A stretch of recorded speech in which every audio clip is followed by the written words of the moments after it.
9,38,000 কোটি টাকার বিশাল বাজেট ঘোষণা হয়েছে। বাজেটের আকার নিয়ে আলোচনার মধ্যে রহস্যে জন্ম দিয়েছে অর্থমন্ত্রীর হাতে থাকা ব্রিফকেস। অনেকে ভাবেন ওই ব্রিফকেসে হয়তো কোটি কোটি টাকা থাকে, কিন্তু সত্যি কি তাই?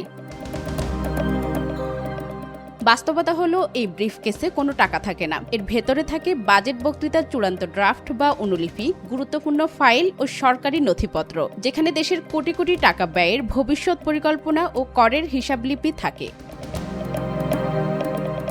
প্রথা অনুযায়ী অর্থমন্ত্রী এই ব্রিফকেস হাতে নিয়ে সংসদে প্রবেশের আগে সাংবাদিকদের মুখোমুখি হয়ে ছবি তোলেন। এই রীতি শুরু হয় অষ্টাদশ শতাব্দীতে। 1860 সালে ব্রিটেনের তৎকালীন চ্যান্সেলর উইলিয়াম গ্ল্যাডস্টোন লাল চামড়ার সুটকেসে বাজেট নথি নিয়ে সংসদে আসেন। সেই লাল ব্যাগই পরে বিশ্বের বহু দেশে বাজেট উপস্থাপনের প্রতীক হয়ে ওঠে। শিল্প বিপ্লবের পর বাজেটের নথিপত্র এত বড় হয়ে যায় যে সাধারণ মানিব্যাগে তার রাখার সম্ভব হচ্ছিল না। তখনই মানিব্যাগের জায়গা নেই ব্রিফকেস।